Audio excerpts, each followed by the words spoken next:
Hello everybody, welcome to another video. I just want to quickly thank you guys for the support on the first Newcastle video I did a couple of days ago on the war chest, on the 250 million sort of deals that Newcastle could get done this summer. I really appreciate it and I saw all the lovely comments. Today's video we've got some news on some big signings Newcastle could be making. Joan Garcia, Mbuemo Guehi, Xiao Pedro. We'll be going through all of that.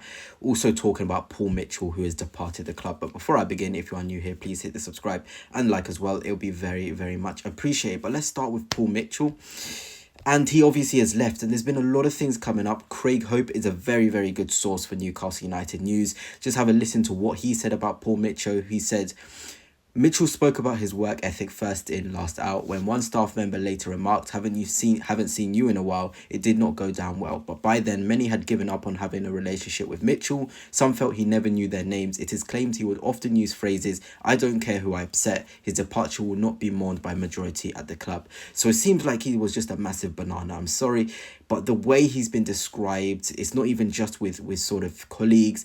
It seems like he was really full of himself, and you don't need that sort of person in the environment. You may be good on transfers, but then again, I think in the last two windows, he hasn't made a major signing. So again, was he really that good?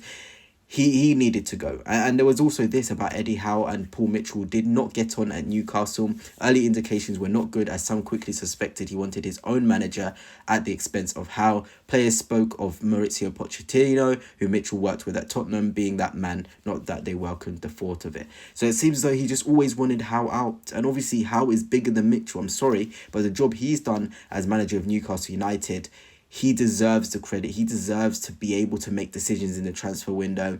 We can trust Howe. I think he deserves that level of responsibility. But anyway, enough about Mitchell. Let me know your thoughts on the situation on that. But let's get on to the big news. And there's been a big development in Spain regarding Joan Garcia. It seems as though he's picked Newcastle United over Barcelona. No disrespect, but I never ever in my life thought I would be ever saying that for a player. But it is the truth. Joan Garcia is now looking for a property in Newcastle and a deal should be closed soon. But we should probably wait for the David Ornstein's, Fabrizio Romano's. But there's some very strong sources in Spain who have confirmed that he wants to go to Newcastle over Barcelona. And we can't just brush it under the carpet because this is huge news. There's also, that he's given the green light to Newcastle to make a move. He's in negotiations with the agents, with Newcastle. So this has legs to it. We must not discount this just because it's Spanish sources. Some of the ones have been very, very good with Spanish news in the past. But obviously, we wait for Fabrizio and David Ornstein and Craig Hope and all of those people. But the fact that Newcastle United could be getting this deal done, I'm so jealous. This guy is full of quality. He's young. This is a project-defining signing. Some signing which says, we are here. That's how good and how much I rate Joan Garcia. He has so many good attributes on the ball. He's very good cross-claiming. He's confident. He wants to be a leader. He wants to be responsible. This guy is going to learn a lot. And I'm just thinking about the way he can gel in, because it's not just in sort of what he can offer on the pitch, but off the pitch as well. I feel like he'll fit into the Newcastle group, the Bruno Guimaraes one, the Brazilian boys. I feel like he would be able to fit in there. So there's already that confidence he surely has to come in and be like, oh, I got people I can probably get along with. But let's also get on to the news. Newcastle are set to make their first moves in a crucial summer with bids for both Marc Guehi and Bryan Mbuemo. This was from Luke Edwards' Telegraph, who is very good. Very, very good. So this is massive news. Yes, you can talk about, are Newcastle interested?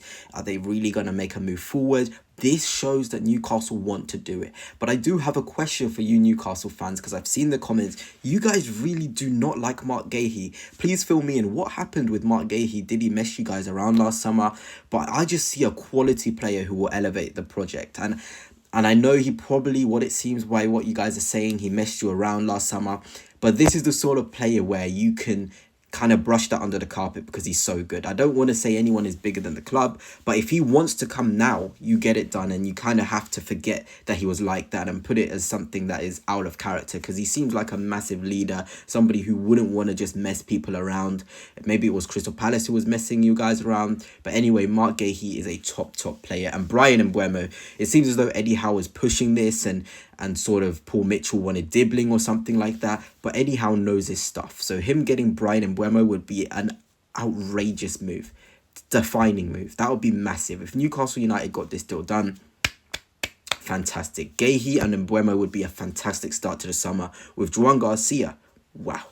Wow, wow, wow. I'm just thinking about the different ways Newcastle United could play, and the way that sort of our position teams will have to start defending you guys, because it seemed as though teams could come to St. James's Park, put a low block, and it'll be tough for you guys to break down. Now, because you have the width of an Mbuemo with Murphy as well, we can't discourage Murphy. He's going to still have a massive part to play next season.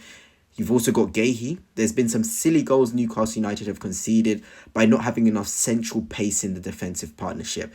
Guehi will prevent that. If the ball's going into the channels, he'll deal with that because he's quick, powerful, he reads the area. He's also very good on the ball with his switches, so he'll add something to the defense. He can also play right back in emergency situations. If you guys want to go to a 3-back, Botman or Shah and Guehi, you can do Botman, Shah, Burn, Botman. There's so many different ways you could do it. You know, it just gives that tactical flexibility to Eddie Howe, and I would be really, really sort of admiring you guys if you got these done deals quick. And I looked at this actually. Aston Villa fans were really upset and saying Newcastle robbed Champions League from us, and they said this is tough when they saw Newcastle making a move for Mbuemo and Guehi. That losing against United may have just given Newcastle a leg up to run away from us. So this idea that Newcastle had to be pushed up, that they were given it by PGMOL or from the referees to be in the position that they can get away. No, you guys had a job to win. You guys did something silly in the first half. Red card Martinez. You guys let that happen to you. But Newcastle, I think, now in a position where, okay, we got top 4. Can we stay at the top and go for a title charge? I think you can contend for the title. If you get Guehi, Mbuemo, a number 10/number 8, Joan Garcia, you guys can go for the title. I fully believe in that. You can challenge. You can at least challenge. Maybe not go the full way, but you can definitely challenge with that much quality. And talking about players who will help you challenge, it seems as though Delap has chose to go to Chelsea. Probably the better move than going to United, but I think it was between Newcastle and Chelsea for him. He's gone for them. But if you were to get Xiao Pedro instead, that would be a really, really good coup. I think he's quite underrated because he's really good in the tight spaces. You may look at him and be like, oh, he's a bit of nothing play. He's not really a left wing. He's not really a strike. He's not really a right winger. This guy's a second striker. He can play in that 10-8 position instead of Joe Linton in games where the other team is sitting, or instead of Tonali if you want to play Joe Linton. This guy will be really tight in and around the box. He can get in the box himself, ball striking, manipulation on the ball. He has really good attributes which will destroy those low blocks. Dribbling in there. This would be a smart signing. And for 60 million, maybe it will be too much money. Maybe it's too much to do on top of Mbuemo Guehi, Joan Garcia. But if you can, it would be a statement signing for sure. And if you're looking at sort of Newcastle United in the past, they actually did want to get this deal done. And Fabrizio Romano actually did a here we go, 3 years ago for Newcastle signing Xiao Pedro, but it fell through. It shows, Eddie Howe, if he wants a player, he's going to keep going for that player. And it would have been 25 million back then, which would have been really, really good money for him. But yeah, I would be a massive fan of him. If you're looking at his stats, 17 GA in 30, 23 GA in 40, a very, very, very good footballer for sure. A very, very good footballer. And I know most of his goals are penalties, you could argue. But look who's winning those penalties. It's him. Players who can create opportunities for themselves. We call them mavericks. Players who can turn a game on its head on their own. Isak is a maverick. Gordon, I know you guys say he's out of form, for 80 million you'd sell him, but he's a maverick. He can win a game, assist a game on his own. Bruno Guimaraes, deep playmaker. He can make the game by himself. Xiao Pedro is of that mold. Mbuemo, again, of that mode. Mavericks that can change a game in an instant. And I'd be really, really jealous if Newcastle got this done. But anyway, that's it for now. Hope you have enjoyed, and until next time, peace.